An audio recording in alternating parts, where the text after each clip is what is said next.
Hello welcome to N9 media. ప్రియమైన అమిత్ షా గారికి ఈ మాటలు, మీరు ఇండియాలో నక్సలైట్లను లేకుండా చేస్తాం అంటున్నారు కదా, వినడానికైతే చాలా బాగుంది. ఇలా చేయటం వల్ల ఇండియన్ గవర్నమెంట్ సాయుధ పోరాటాలపై దృష్టి పెట్టనవసరం కూడా లేదు, సజావుగా అన్ని పనులు చక్కబెట్టేసుకోవచ్చు.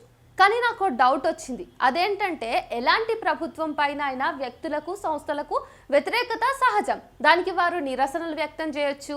కొందరు నిరసనల కంటే కూడా వివిధ దారులు వెతుక్కోవచ్చు.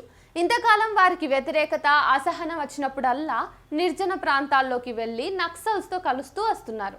అయితే మీరు నక్సల్స్ లేకుండా చేస్తారు కాబట్టి వాళ్ళు వేరే వేరే దారులు వెతుక్కోవాల్సి ఉంటుంది.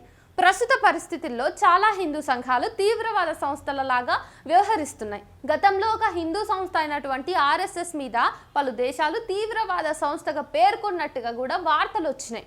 ఒకవేళ ఈ నక్సలైట్ భావజాలం కలిగిన వాళ్ళు ఈ నక్సల్స్ లేరు కాబట్టి, మీరు అంతం చేస్తారు కాబట్టి హిందూ సంఘాల్లో చేరి రహస్యంగా ఉంటూ దాడి చేయడం కోసం ఎదురు చూస్తూ ఉంటే వాళ్ళు మనం కనుక్కోవడం, కొత్త సమస్యలను తీసుకుని వచ్చే అవకాశం ఉంది.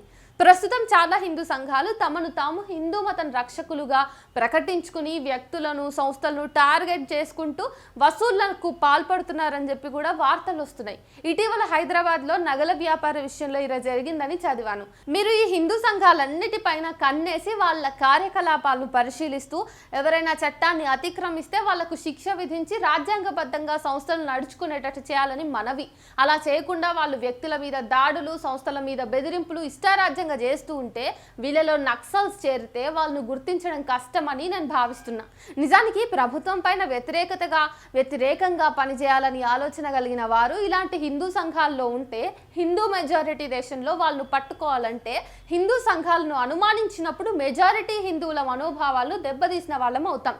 కాబట్టి హిందూ సంఘాల మీద అజమాయిషీ చెలాయించాలని కోరుకుంటూ ఒక ఇండియన్ రైతు నాస్తికుడు రాసినటువంటి లేఖ ఇది. అమిత్ షాకి దీన్ని చేర్చడానికి ఇట్లా మీ ముందుకు తీసుకొచ్చాను.